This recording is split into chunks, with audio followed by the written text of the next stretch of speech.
Hello students, आज हमारे plus two class के इस लेक्चर में आज का हमारा टॉपिक क्या है? Solution of system of linear equations by using inverse of a matrix. इस टॉपिक में खास बात क्या, ये बहुत ही इंपॉर्टेंट टॉपिक है according to the board exam. आपको बोर्ड एग्जाम के अंदर इस टॉपिक में से मोस्टली 6 मार्क्स का क्वेश्चन मिल ही जाएगा। बहुत इंपॉर्टेंट टॉपिक है ये वाला। और देखिए, लास्ट वाले लेक्चर में मैंने आपको क्या करवाया था, आपको एलिमेंट्री रो ऑपरेशन की हेल्प से इनवर्स फाइंड करना दिखाया था। आज हम ये वाला टॉपिक करेंगे। दोनों टॉपिक ही बहुत इंपॉर्टेंट है और ये जो आज वाला हमारा टॉपिक है इस पे हमारे कवर करने के लिए 2 to 3 लेक्चर्स लग जाएंगे। तो आज मैं आपको इसकी डेफिनेशन, इसकी टाइप समझाऊंगी, क्या होता है सिस्टम इसका लीनियर इक्वेशंस का, और नेक्स्ट लेक्चर में हम इससे रिलेटेड काफी क्वेश्चंस करेंगे। तो पहले हम स्टार्ट करते हैं solution of system of linear equations using inverse of a matrix। तो सबसे पहले देखिए मैंने क्या लिखा, consider the system of 3 linear equations। मैंने पहले 3 linear equations लिख ली। आपको linear का मीनिंग पता होगा, क्या होता है, x y z की पावर क्या है यहाँ पे 1, that is linear equations हो जाएंगी। ये मैंने 3 linear equations ले ली है, ठीक है। इसमें क्या है, जो x y z है that is unknowns, clear. After that ये हमारी 3 लीनियर इक्वेशंस हैं।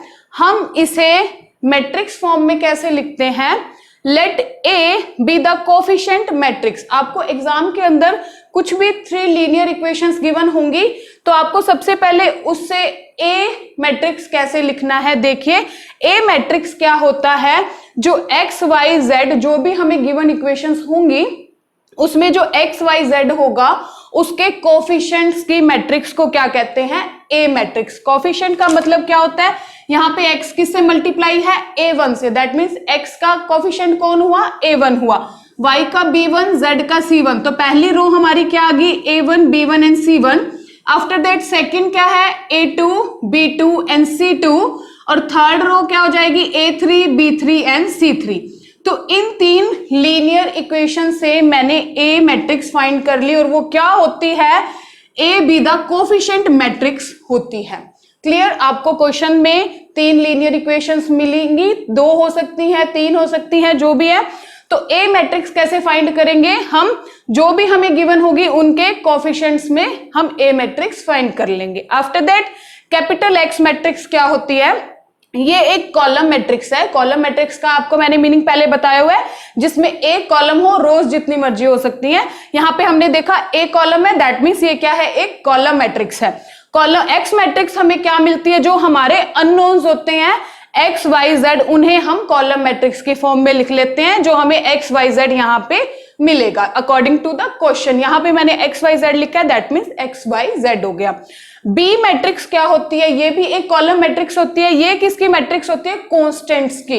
कांस्टेंट्स का मीनिंग क्या है, जो इक्वल टू में हमें d1 d2 और d3 गिवन होगा। तो ये क्या होती है, बी मैट्रिक्स होती है। दोबारा देखिए, ये 3 हमारा क्या था, लीनियर इक्वेशंस थी। इससे मैंने ए मैट्रिक्स लिखी। ए मैट्रिक्स कैसे लिखेंगे हम, जो एक्स वाई जेड का क्या होंगे, कोफिशिएंट्स होंगे। कैपिटल एक्स मैट्रिक्स क्या होगी, जो हमें अननोन्स गिवन होंगे। जैसे यहाँ पे एक्स वाई जेड है, क्वेश्चन के अंदर कुछ भी हो सकता है, वो क्या होगी, हमारी एक्स मैट्रिक्स होगी। और बी मैट्रिक्स क्या होती है, जो हमारे इक्वल टू में कांस्टेंट्स हमें गिवन होते हैं। जैसे यहाँ पे d1 d2 और d3 हो गया। क्लियर। ये हमारा ए एक्स और बी मैट्रिक्स आ गया। अब देखते हैं इन्हें मैट्रिक्स फॉर्म में हम कैसे लिखेंगे। Then the system of equations, ये जो हमारा सिस्टम ऑफ इक्वेशंस था given by this, the system of equation given by first can be written in the matrix form. हम मैट्रिक्स फॉर्म में इस सिस्टम ऑफ इक्वेशन को कैसे लिख सकते हैं, A X equals to B, that means A की मल्टीप्लाई एक्स से की जाए इक्वल टू बी। आप ये चेक कर सकते हो, इसकी मल्टीप्लाई आप इससे करोगे तो यही इक्वेशंस दोबारा से आ जाएंगे। इक्वल टू में तो बी है ना, बी तो हमारा d1 d2 d3 ही था। आप इसकी मल्टीप्लाई इससे कीजिए, क्या होती है मल्टीप्लाई के लिए, इसका क्या है ऑर्डर 3 into 3, इसका ऑर्डर क्या है हमारा 3 into 1। तो देखिए, जब हम किन्हीं 2 मैट्रिक्स की मल्टीप्लाई करते हैं तो कंडीशन क्या होती है, फर्स्ट के नंबर ऑफ कॉलम सेकंड के नंबर ऑफ रो के इक्वल होना चाहिए। मैंने देखा यहाँ पे 3 है और यहाँ पे 3 है, तो मल्टीप्लीकेशन इन दोनों की हो सकती है। और मल्टीप्लाई हम कैसे करते थे, रो की इसके साथ, that means a1x plus b1y plus c1z। तो आ गई हमारी first. After that a2x plus b2y plus c2z आ गई हमारी सेकेंड वाली। Similarly a3x plus b3y plus c3z similarly हमारी तीसरी भी आ गई। तो हम इस सिस्टम ऑफ लीनियर इक्वेशन को किस टाइप से लिख सकते हैं? Matrix form ax equals to b। यहां तक क्लियर हो गया होगा कि a हमारी कैसे, हर क्वेश्चन में जो भी हमें दिया होगा इक्वेशंस हम a कैसे लिखेंगे? कोफिशिएंट होगी मैट्रिक्स हमारी। x क्या होगी? एक कॉलम मैट्रिक्स होगी किसकी? अननोन्स की। और b क्या होगी? एक कॉलम मैट्रिक्स होगी किसकी? कांस्टेंट्स की।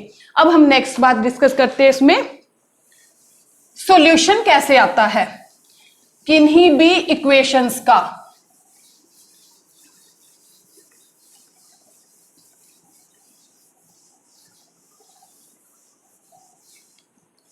नेक्स्ट मैं एक एग्जांपल ले रही हूं। फॉर एग्जांपल दो मेरे पास क्या है?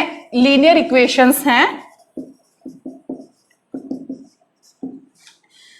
टू मेरे पास क्या है? यहाँ पे लीनियर इक्वेशंस है। मैं सिंपल बात कर रही हूं कि किसी भी इक्वेशन का हम सॉल्यूशन कैसे निकालते हैं। यहाँ पे हम क्या करेंगे? इसको सब्ट्रैक्ट कर देते हैं। सब्ट्रैक्ट कर देते हैं तो साइन क्या हो जाता है? हमारा चेंज हो जाता है। y से y क्या हो जाएगा? कैंसिल हो जाएगा। 3x माइनस 2x कितना आ गया? x इक्वल्स टू 3 माइनस 1 2 आ गया मेरे पास x। अब यहाँ पे x की वैल्यू 2 है। इस x की वैल्यू हम किसी भी फर्स्ट या सेकंड किसी भी इक्वेशन में पुट कर देते हैं। हमें किसकी वैल्यू मिल जाती थी? y की। आप 10th क्लास 11 10 अब हर एक क्लास में करके आ चुके हैं। तो आप देखिए x की वैल्यू यहाँ पे रिप्लेस कर देते हैं। हमें किसकी मिल जाएगी? y की। सेकंड में पुट कर देते हैं। 2 into 2 plus y equals to 1, 4 plus y equals to 1, then y equals to minus of 3। तो मेरे पास क्या आ गई? 2 वैल्यूज। x तो 2 आ गया और y क्या आ गया? -3। अब सॉल्यूशन की बात करते हैं। ये थी मेरी 2 equations. 3x plus y equals to 3 थी, एक 2x plus y equals to 1 थी। अब सॉल्यूशन की बात करते हैं हम। मेरे पास x2 आया, y इक्वल्स टू -3 आया ना यहाँ पे। अब मैं चेक करती हूं कि क्या ये दोनों वैल्यूज इन दोनों इक्वेशंस को सेटिस्फाई करती हैं कि नहीं करती। सेटिस्फाई करने का मतलब क्या है? मैं x और y की वैल्यू यहां पुट करूंगी तो मुझे आंसर 3 ही मिलना चाहिए। 3 equal to 3 that means these values satisfying these equations. तो सबसे पहले हम पुट करते हैं x को 2, y को क्या पुट करेंगे? 3। तो यहाँ पे क्या आ जाएगा? -3 equals to 3, 6 minus 3 equals to 3, then 3 equals to 3। That means ये जो दो वैल्यू मेरे पास आई ये फर्स्ट इक्वेशन को सेटिस्फाई करती है। सिमिलरली हम सेकंड में भी इसे चेक करेंगे। सेकंड में क्या आ जाएगा? 2 into 2 -3 equals to 1, then 4 minus 3 equals to 1, 1 equals to 1। तो मैंने देखा कि ये जो हमारे पास वैल्यूज आई x और y की वो सेकंड इक्वेशन को भी सेटिस्फाई करती है।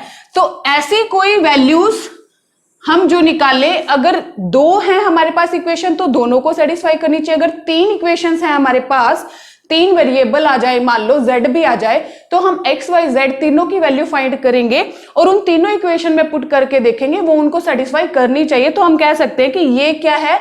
इनका सोल्यूशन है। तो सॉल्यूशन मैंने किस लिए समझाया? क्योंकि जो नेक्स्ट टॉपिक है उसमें आपको पहले सॉल्यूशन क्लियर होना चाहिए कि सॉल्यूशन होता क्या है। तो ये आप पहले छोटी क्लासेस में कर चुके हो कि कोई 2 इक्वेशंस हमने ली, वहां से x और वेरिएबल की जो हमें वैल्यू मिली वो हम दोबारा उसमें पुट करते हैं। अगर उसको सेटिस्फाई करता है that means these are the solution of these equations. अब नेक्स्ट जो टॉपिक है हमारा वो देखिए।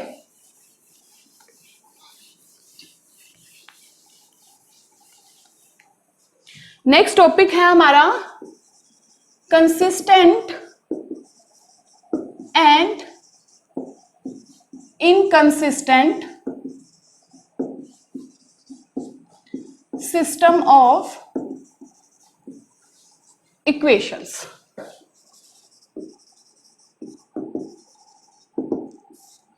ये क्या कहता है कि कोई भी हमारे पास सिस्टम ऑफ लीनियर इक्वेशंस होगा उसमें कब तो consistent and inconsistent system of equations हमें मिलेगा। अब यहां पे हम सॉल्यूशन की बात करेंगे, जो मैंने आपको भी करवाया था कि सॉल्यूशन का मीनिंग क्या होता है। तो देखिए कोई भी हमें लीनियर इक्वेशंस गिवन होंगी, अगर उनका कम से कम एक सॉल्यूशन भी आए, उन इक्वेशंस का सॉल्यूशन आपको पता लग गया। अब क्या होता है? कम से कम अगर एक सॉल्यूशन भी आता है, एक तो आना ही चाहिए, कितने भी सॉल्यूशन आ सकते हैं, उसके वैल्यूज आ सकती है वेरिएबल्स की। अगर सॉल्यूशन आता है एक भी तो उसे हम क्या कहते हैं, एटलीस्ट वन सॉल्यूशन, तो हम क्या बोलते हैं उसे, कंसिस्टेंट सिस्टम ऑफ इक्वेशंस बोलते हैं। और अगर हमें उन इक्वेशन से कोई भी सॉल्यूशन नहीं मिलता, दैट मींस नो सॉल्यूशन, कोई भी सॉल्यूशन नहीं मिलता, तो हम उसे क्या कहते हैं, inconsistent system of equations. Clear हुआ? सॉल्यूशन मैंने किस लिए बताया था, आपको पता होना चाहिए कि सॉल्यूशन एक्चुअल में होता क्या है। तो हमें अगर कम से कम एक सॉल्यूशन भी मिल जाता है, एक का मतलब एक, कम से कम एटलीस्ट का मतलब क्या होता है, एक तो होना चाहिए, एक से ज्यादा भी हो सकते हैं, मतलब स्टार्ट हम 1 से करेंगे, एक भी सॉल्यूशन होता है तो क्या होगा, वो कंसिस्टेंट होगा। अगर कोई भी सॉल्यूशन हमें नहीं मिलता तो वो क्या होता है, इनकंसिस्टेंट सिस्टम ऑफ इक्वेशंस होता है। अब मैं आपको इनकंसिस्टेंट का क्या बताती हूँ एग्जांपल, उसका तो मैं आपको पहले बता चुकी हूँ कि एक्स और वाई की हमने वैल्यू ली थी और वो उनको सेटिस्फाई करी थी, दैट मीन्स इस टाइप का हो तो वो कंसिस्टेंट होता है सिस्टम ऑफ इक्वेशन। अब इनकंसिस्टेंट का आप एग्जांपल देखिए, मैंने दो इक्वेशंस ली हैं यहाँ पे, फर्स्ट ली है 2x plus 3y equals to 5 and 4x plus 6y equals to 9। ये टू क्या ली है मैंने, लीनियर इक्वेशंस ली हैं। अब हम देखते हैं कि क्या हमें इन दोनों इक्वेशन से कोई सॉल्यूशन फाइंड होगा। तो सबसे पहले मैंने क्या किया, इसे मैं 2 से मल्टीप्लाई कर दूं फर्स्ट इक्वेशन को, आप छोटी क्लासेस में करते आ रहे हो इस टाइप के, इसको मैंने 2 से मल्टीप्लाई कर दिया तो मुझे क्या मिला, 4x, 2 से मल्टीप्लाई कर दो कंप्लीट को, क्या आ जाएगा, प्लस 6y इक्वल्स टू 10 आ जाएगा, और दूसरी एज इट इज रखेंगे हम इक्वेशन 9। अब मैं क्या कर दूं, इसे सब्ट्रैक्ट कर देते हैं, जब हम सब्ट्रैक्ट करते हैं तो साइन क्या हो जाते हैं, चेंज हो जाती है।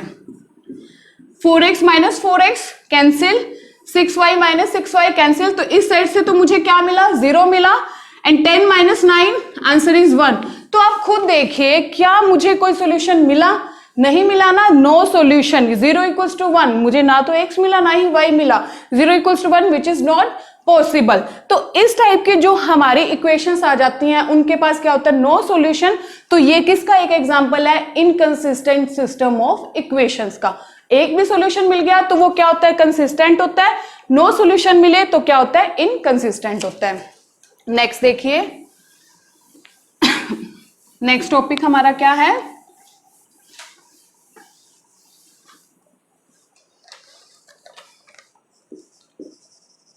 homogeneous and non-homogeneous system of equations।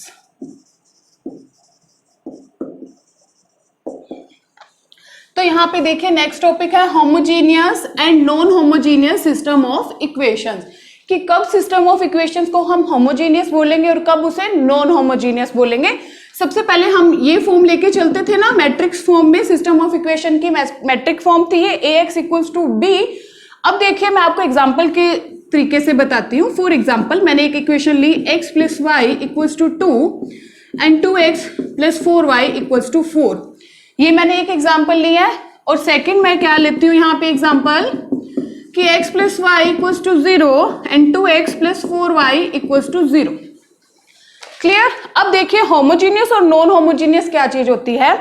जब किसी सिस्टम ऑफ लीनियर इक्वेशन के अंदर, ये वाला मैंने क्या बताया था, जो इक्वल टू में होता है वो एक कांस्टेंट मैट्रिक्स बनाता है हमारा।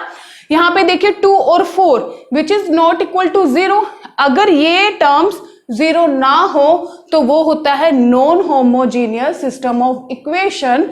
और जब हमारा इक्वल टू में 0 0 गिवन हो उसका मतलब क्या होता है, होमोजीनियस सिस्टम ऑफ इक्वेशन।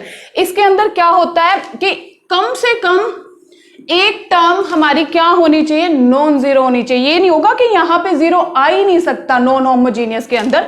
ये किसका एग्जांपल है, नॉन होमोजीनियस का, और ये किसका एग्जांपल है, होमोजीनियस का। तो ध्यान दीजिए होमोजीनियस के लिए इक्वल टू में हर एक को 0 होना पड़ेगा। अगर 3 इक्वेशंस है, 3 वेरिएबल्स है, जैसे x y z भी आ जाता है, यहाँ पे मैंने 2 वेरिएबल्स लिए हैं, 2 इक्वेशंस लिए हैं। अगर 3 लेते हैं तो तीनों में 0 0 0 होगा तो होमोजीनियस होगा। और यहाँ पे कम से कम एक के पास भी अगर नॉन जीरो है तो वो किस में कन्वर्ट हो जाती है, non homogeneous system of equation में कन्वर्ट हो जाती है। फॉर एग्जाम्पल यहाँ पे हम 3 वेरिएबल ले लें, अगर प्लस जेड ले लिया, एक और इक्वेशन ले लेते हैं x plus Y plus 2z ले लिया, यहाँ पे मैंने 0 1 और 0 ले लिया, क्लियर। और लेकिन यहाँ पे तो क्या होना चाहिए, जो तीनों ही 0 होने चाहिए। यहाँ पे मैंने देखा एक क्या आ गया, नॉन जीरो। अगर एक भी नॉन जीरो आ जाए तो वो non homogeneous system of equation होता है। अगर तीनों 0 हो तो वो क्या होता है, होमोजीनियस सिस्टम ऑफ इक्वेशन होता है। नेक्स्ट टॉपिक देखिए,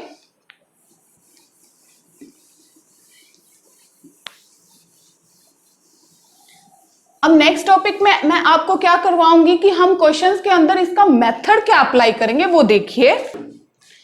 तो नेक्स्ट देखिए, इसके अंदर हम स्टार्ट करते हैं। क्या होता है कि हमें क्वेश्चंस के अंदर क्या मेथड अप्लाई करना है सिस्टम ऑफ इक्वेशंस का। तो सबसे पहले देखिए, आपको कोई भी इक्वेशंस गिवन होंगी क्वेश्चन के अंदर, वो कुछ भी हो सकती हैं। आप नेक्स्ट हम क्या करेंगे, सबसे पहले ए मैट्रिक्स बनाएंगे, उसकी एक एक्स मैट्रिक्स बनाएंगे और एक बी मैट्रिक्स बनाएंगे। तो सबसे पहला स्टेप हमारा क्या होगा क्वेश्चन सोल्व करने का, हम सबसे पहले क्या फाइंड करेंगे, ए का डिटर्मिनेंट फाइंड करेंगे। ए का डिटर्मिनेंट फाइंड किया हमने और हमने देखा कि ए का डिटर्मिनेंट क्या आ गया हमारा, नॉन जीरो। और नॉन जीरो का मतलब क्या होता है, वो क्या होगी, एक नॉन सिंगुलर मैट्रिक्स होगी हमारी। तो देखिए फर्स्ट मेथड क्या है, जब अगर ए का डिटर्मिनेंट नॉन जीरो आ जाए, if a determinant equals to not equals to 0 then the system is consistent. तो क्या होगा, हमारा जो सिस्टम ऑफ इक्वेशंस होगा वो क्या होगा, कंसिस्टेंट होगा। ये लैंग्वेज आपको क्वेश्चन के अंदर प्रॉपर लिखनी है। And the solution is unique, तो हमें क्या फाइंड करना होगा वहां से, x equals to a inverse b। अब मैं आपको ये बताती हूँ कि यहाँ पे यूनिक का मीनिंग क्या है और यहाँ पे x equals to a inverse b कैसे आया। हमारा क्या था matrix method, ax equals to b था। मैंने आपको वेरी फर्स्ट यही बताया कि ये क्या होता है, इसका मैट्रिक्स फॉर्म होती है लिखने की सिस्टम ऑफ लीनियर इक्वेशंस को, ax इक्वल्स टू b। मैंने देखा कि मेरा a डिटर्मिनेंट नॉन जीरो आया। ए डिटर्मिनेंट नॉन जीरो आने का मतलब क्या होता है, ए इनवर्स क्या करेगा, एग्जिस्ट करेगा। लास्ट लेक्चर में हम ये बातें कर चुके हैं कि ए इनवर्स कब एग्जिस्ट करता है, जब मैट्रिक्स क्या हो, नॉन सिंगुलर। नॉन सिंगुलर का मतलब क्या है, जिसका डिटर्मिनेंट क्या आए, नॉन जीरो आए। तो मैंने देखा कि ये जो मैट्रिक्स थी ए, वो non singular, that means A inverse exist करता है। तो मैंने क्या कर लिया, प्री मल्टीप्लाई कर दिया दोनों साइड ए इनवर्स से। कर सकते हैं, कोई फर्क नहीं पड़ता, कर दिया हमने प्री मल्टीप्लाई। अब मैंने आपको यह भी प्रॉपर्टी बताई थी कि किसी मैट्रिक्स के अगर उसके साथ उसका इनवर्स की हम मल्टीप्लाई करें तो वो एक आइडेंटिटी मैट्रिक्स बन जाती है, चाहे ए इनवर्स आगे हो चाहे ए इनवर्स पीछे हो। तो ए इनवर्स इंटू ए क्या हो जाएगा, I into X equals to A inverse B हो गया हमारे पास। और किसी भी आइडेंटिटी को किसी मैट्रिक्स से जब हम मल्टीप्लाई करते हैं तो फिर से हमें रिजल्ट क्या मिलता है, वही मैट्रिक्स मिलता है।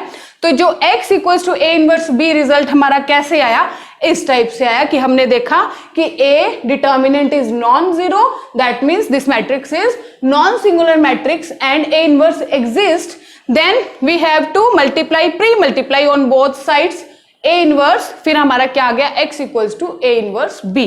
अब हम बात करते हैं, ये बात तो आपको पता लग गई कि ये मैंने क्यों फाइंड किया यहां से, ठीक है। अब बात करते हैं हम यूनिक वर्ड की, कि यहाँ पे यूनिक क्यों लिखा है। सबसे पहली बात है कि किसी भी ए मैट्रिक्स का जब हम ए इनवर्स निकालते हैं वो क्या होता है, यूनिक होता है। एक मैट्रिक्स का केवल एक ही इनवर्स होगा, वो यूनिक होगा। तो यहाँ पे हम यूनिक वर्ड की बात देखते हैं, मैं समझाती हूँ आपको। मेरे पास क्या था, ए एक्स इक्वल्स टू बी, हमारी एक मैट्रिक्स फॉर्म थी। यहाँ पे मैंने लेट कर लिया कि एक मेरे पास क्या आया यहाँ पे x1 और एक क्या आया यहाँ पे x2। दो अलग अलग लेके चलते हैं हम इनवर्स और हमारा सॉल्यूशन, लेकिन हमारा सॉल्यूशन क्या आ जाएगा, एक ही आएगा। देखते हैं, तो अगर x1 और x2 दो सॉल्यूशन लिया मैंने इस इक्वेशन का, अगर किसी इक्वेशन का हम कोई सॉल्यूशन लेते हैं, दैट मीन्स ये सॉल्यूशन जो है वो इक्वेशन फर्स्ट को सेटिस्फाई करेंगे। सेटिस्फाई करने का मतलब क्या होता है, मैं यहाँ x की जगह x1 रिप्लेस कर दूंगी और दूसरी बार x2 कर दूंगी। तो मेरे पास क्या इक्वेशन आ गई, ax1 equals to b and ax2 equals to b। Clear. अब इन दोनों से मैं क्या लिख सकती हूं यहां पे, इन दोनों की हेल्प से, कि ax1 equals to ax2, clear, क्योंकि ये दोनों ही b के इक्वल है, that means this equals to this हो जाएगा। अब हम क्या करेंगे, फिर से वही a इनवर्स इसको एग्जिस्ट करता है, तो मैं दोनों साइड a इनवर्स से क्या कर दूंगी, मल्टीप्लाई। तो क्या आ जाएगा, a inverse into ax1 equals to a inverse into ax2। यहां से ये आई हो गया, यहां से ये आई हो गया, then x1 equals to x2। तो देखो यहां से हमें क्या पता लगता है, मैं दो सॉल्यूशन लेके चली थी x1 और x2, लेकिन वो दोनों ही क्या आ गए, इक्वल आ गए। दैट मीन्स कि क्या होता है, सॉल्यूशन जो होता है वो यूनिक होता है। ये बात ध्यान रखना, ये यहां से आता है कि आप, हमने लेके तो दो चले थे सॉल्यूशन, बट दोनों सॉल्यूशन क्या आ गए, सेम आ गए, इक्वल आ गए। दैट मीन्स ये क्या होता है, इसका सॉल्यूशन क्या होता है, यूनिक होता है। क्लियर ये पॉइंट। तो यहां से हमारा क्या हो गया, एक पॉइंट हो गया हमारा क्लियर, कि अगर ए डिटर्मिनेंट नॉन जीरो आ जाए तो हमें क्या लैंग्वेज लिखनी है, कि सिस्टम इसका कंसिस्टेंट होगा और सॉल्यूशन यूनिक होगा, और हमें फाइंड क्या करना होगा, x equals to a inverse b। अब हम दूसरी तरफ चले जाते हैं, क्योंकि अगर a का हम डिटर्मिनेंट फाइंड करेंगे क्वेश्चन के अंदर, तो दो केस अराइज हो सकते हैं। एक तो कि उसका डिटर्मिनेंट जीरो हो, एक उसका क्या होगा, डिटर्मिनेंट नॉन जीरो हो। तो फर्स्ट मैंने क्या डिस्कस किया है, कि उसका डिटर्मिनेंट क्या हो, नॉन जीरो। अब हम क्या डिस्कस करेंगे, कि उसका डिटर्मिनेंट क्या आ जाए, अगर जीरो आ जाए। तो देखिए, अगर ए डिटर्मिनेंट मेरे पास जीरो आ जाएगा क्वेश्चन के अंदर, तो सबसे पहला स्टेप मैं वहां पे क्या करूंगी, मैं adjoint of A into B find करूंगी। ये आपको लर्न करना पड़ेगा कि अगर A determinant equals to zero आ जाए तो हम क्या फाइंड करेंगे, adjoint of A into B. फिर उसके बाद दो केसेस और होते हैं हमारे पास, क्या होंगे, अगर adjoint of A into B, that means adjoint of A की मल्टीप्लाई मैं बी से करूंगी और मुझे रिजल्ट नॉन जीरो मिला। नॉन जीरो का मतलब कुछ ना कुछ मिलेगा, 1 2 3 जो भी होगा, बट जीरो नहीं होगा, then the system is inconsistent. हम क्या लिखेंगे, सिस्टम क्या हो जाएगा हमारा, इनकंसिस्टेंट हो जाएगा, और इट हैज नो सॉल्यूशन। अब मैं आपको ये बताती हूँ ये क्यों इनकंसिस्टेंट होता है। देखिए, सबसे पहले हम बात क्या करते हैं, कि जो हमारा a inverse x equals to क्या होता है, ए इनवर्स b होता है, क्लियर। और देखिए, ए इनवर्स की वैल्यू मैंने आपको क्या बताई हुई है, कि ए इनवर्स क्या होता है, adjoint of A upon determinant of A होता है। यहां पे हम वैल्यू पुट कर देते हैं, क्या, adjoint of A upon determinant of A into b हो जाएगा, क्लियर। अब देखिए यहां से क्या रिजल्ट हमारे पास आता है, हमने क्या कहा था कि हमारा जो ए का डिटर्मिनेंट है वो जीरो है, दैट मीन्स हमारी नीचे वाली टर्म जीरो है, तो ये चीज क्या है, इक्वल टू जीरो है, ठीक है। और ये इस केस में क्या कह रहा है, कि ऊपर वाली टर्म नॉन जीरो आ गई। तो आप खुद समझो कि ऊपर तो कोई टर्म है अपॉन जीरो है, क्या उसका हमें कोई सॉल्यूशन मिलेगा, नहीं मिलेगा ना, something upon zero no solution मिलेगा। तो ये चीज यहां से ड्राइव होती है कि जब हमने नीचे वाली टर्म को जीरो कंसीडर कर रहे हैं और ऊपर नॉन जीरो ले रहे हैं, तो ये हमें कोई भी सॉल्यूशन नहीं देगा। ऊपर कुछ भी हो बट जीरो नीचे हो तो नो सॉल्यूशन हो जाएगा, ठीक है। नेक्स्ट सेकंड पॉइंट देखिए इसी का, ये कहता है अगर adjoint of A into B zero आ जाए तो हम क्या लिखेंगे, then the system is consistent and there are infinite number of solutions. मैं इसका भी अब आपको बताती हूँ, वही सेम चीज हम लिखेंगे, क्या है, A inverse adjoint of A into B upon determinant of A होता है, क्लियर। अब यहाँ पे ए का डिटर्मिनेंट तो हमारा जीरो ही है, दैट मीन्स अपॉन वाली टर्म तो हमारी क्या है, जीरो ही है, क्योंकि ये कह रहा है जब जीरो होगा तभी हम ये केस करेंगे ना। अब ये कहते हैं कि ऊपर वाली टर्म भी जीरो आ रही है, that means zero by zero form बन रही है मेरे पास। अब आप अगर थोड़ा सा +1 क्लास के लिमिट्स चैप्टर पे जाते हो, वहां पे भी हमें 0 बाय 0 फॉर्म मिलती थी, इसे क्या बोलते हैं, इनडिटर्मिनेंट फॉर्म बोलते हैं। लेकिन आप अगर याद करोगे कि लिमिट्स वाले चैप्टर में 0 बाय 0 फॉर्म आती थी, हम फर्दर और मेथड उस पर अप्लाई करते थे, लेकिन कोई ना कोई सोल्यूशन जरूर लेके आते थे। कभी भी हमने क्वेश्चन ऐसे नहीं छोड़ा इसमें कि 0 बाय 0 फॉर्म आ गई तो क्वेश्चन खत्म हो गया, नो, हम फर्दर और मेथड्स अप्लाई करते थे और उसका सोल्यूशन लेके आते थे। सिमिलरली हम इसमें भी वही करेंगे, अगर 0 आ जाए तो हम कोई मेथड, वो आपको मैं क्वेश्चन में बताऊंगी कि हम क्या मेथड अप्लाई करेंगे, बट हम कोई ना कोई मेथड अप्लाई करेंगे, सिस्टम हमारा कंसिस्टेंट होगा और हमारे सॉल्यूशन क्या आएंगे, इनफाइनाइट मैनी सॉल्यूशंस आएंगे।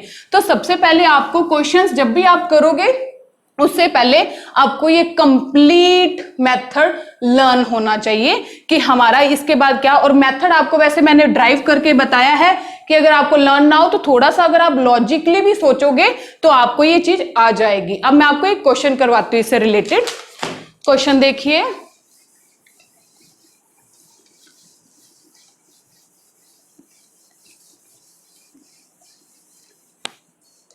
हमारे पास क्वेश्चन है, solve the following system of equations. क्या दे दिया हमें, 5x minus 7y equals to 2, 7x minus 5y equals to 3। मेरे पास क्या है यहाँ पे, ये 2 लीनियर इक्वेशंस है। तो सबसे पहले मैंने आपको जैसे बताया था, सबसे पहले मैं A मैट्रिक्स बनाऊंगी, X मैट्रिक्स बनाऊंगी और B मैट्रिक्स बनाऊंगी। और हाँ, पहली बात यहाँ पे 2 और 3 है, दैट मीन्स ये क्या है, non homogeneous system of equation है।